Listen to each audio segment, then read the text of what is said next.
After a bumpy start, I actually ended up liking the reboot's first part, The Amazing Spider-Man, quite a lot. I never watched the second part back when it was new, and therefore I was really curious how the sequel would fare. Hi there, it's Micha. If you're curious too, come join me, won't you?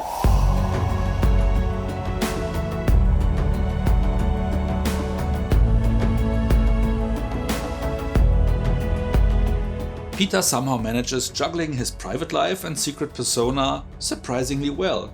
The city is safer with Spider-Man as guardian, the crime rate dropped, and even the police started to accept his help, instead of hunting him.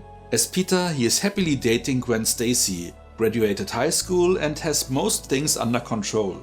Except for his duties at home, for which Aunt May is sometimes calling him out. Only thing, he keeps seeing Gwen's dead father everywhere, reminding him of his promise to stay away from Gwen, to keep her safe.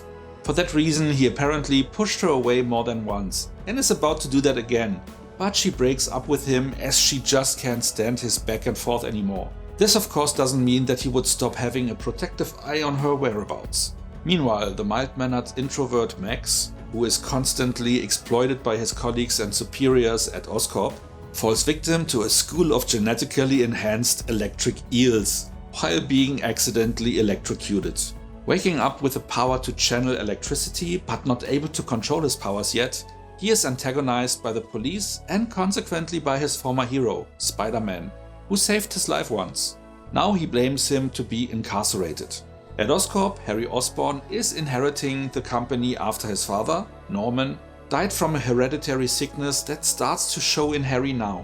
With the company having swept all genetic experiments under the rug, following the aftermath of Lizard trying to turn the whole city into monsters, his only chance for a cure lies within Spider-Man's blood.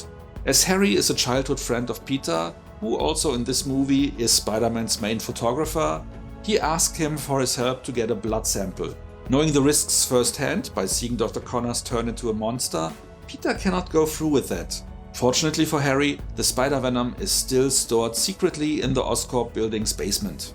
When Harry is pushed out of a company who experimented on humans, including Max, who now calls himself Electro, and is blamed for those atrocities, he joins forces with Electro to get access to the Venom and help his new friend to get revenge on Spider-Man and the whole city.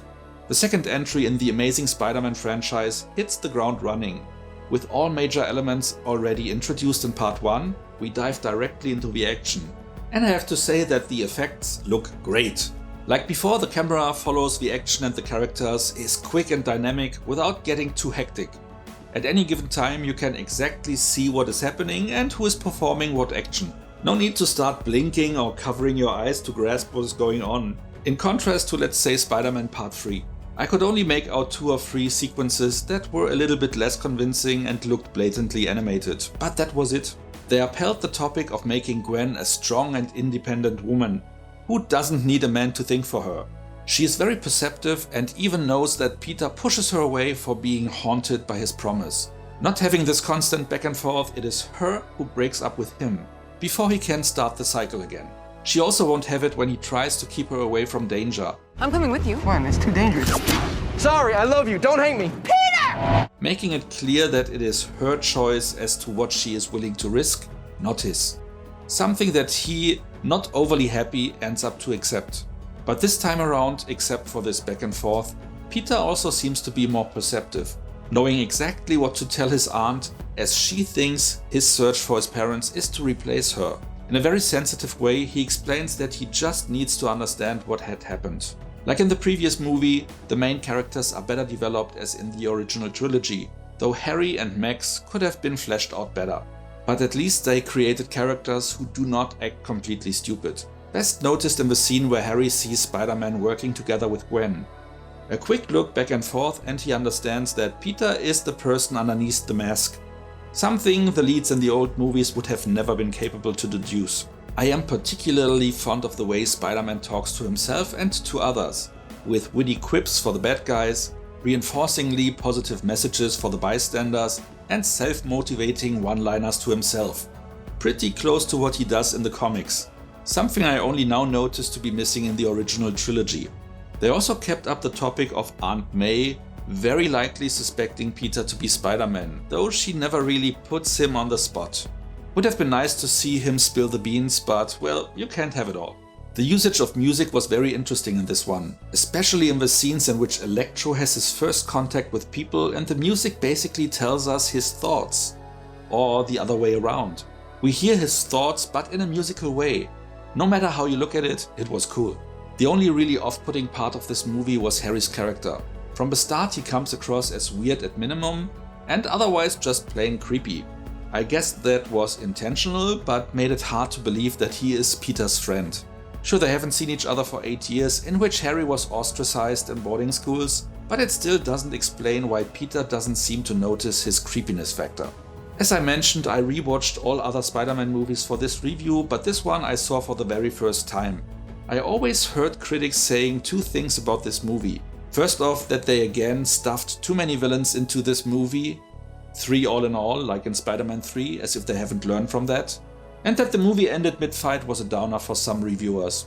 Both arguments I will discuss now and dive deeper into the second one later in the spoiler zone. So keep watching till the end if you want to hear more. If you watched my review for Spider-Man 3, you know that I didn't think that movie was packed with too many villains, but that the characters were just underutilized and not well developed. Here that shouldn't even be a thing to be discussed, as we only have one villain, Electro, with Harry only emerging in the end, which is comparable to his rising to villain status in the 2004 movie Spider-Man 2. And the third villain just shows up for an end gag, which likely was supposed to set up the third part of Amazing Spider-Man, which unfortunately never came to be. Which is a pity, but also made way to bring Spidey into the MCU, which is also not a bad outcome. Let's get to the rating. Discovering now that I really liked this one, even better than any of the original movies, I feel sad about the third movie never coming to fruition. With that in mind, you can gather that my rating for this one will be quite high. Even though I didn't love the main thing I will discuss in the spoiler zone, I still very much enjoyed this movie. Maybe even a bit because of it. Therefore I'm rating it with 8.5 out of 10 points, leaning more towards the 9 than the 8. If you don't want to get spoiled but enjoyed this video so far, please like it now before you leave. And if you are no subscriber yet, maybe consider to change that.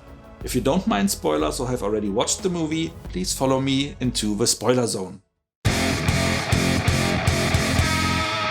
The big thing, as you likely know, is that Gwen dies a hero's death, falling while being attacked by Harry.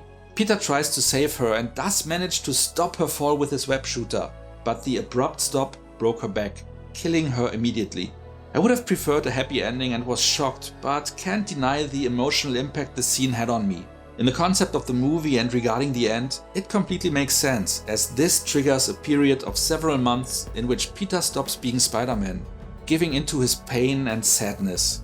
After his Aunt May, who still didn't reveal if she knows his secret identity, reminded him that Uncle Ben has always promoted the best in humans, and after finally watching an inspiring recording of Gwen's valedictorian speech, which was a perfect fit for his situation, he brings out his suit again.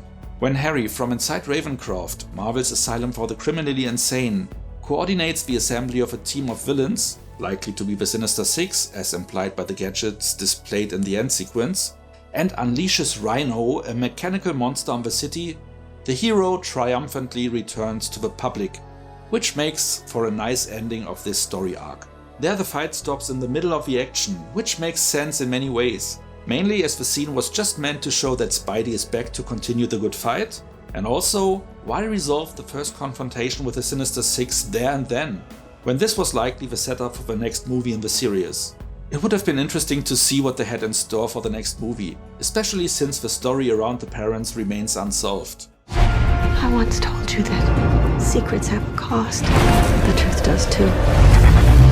My name is Richard Parker. To a certain degree I'm also relieved that there is no third part, as I fear they would have brought in a new love interest, as this is apparently always needed. This would likely have diminished the impact Gwen's death had and might have reduced her role to a story device only used to make his new love more complicated, with him now knowing how dangerous being in love with him can be. And Gwen didn't deserve her memory to be diminished in that way. How did you like the movie? Do you agree with my take on it? Is it also your favorite of all the Spider-Man movies outside of the MCU? Well, likely not much longer outside of the MCU, but you know what I mean. Let me know in the comments. That's it. As always, if you enjoyed this video, like it and feel free to share it with your friends. And why not subscribe to my channel so you won't miss any future video. Make sure to also hit the notification bell to get a heads up whenever a new video is posted. So much for now, see you next time and thanks for watching!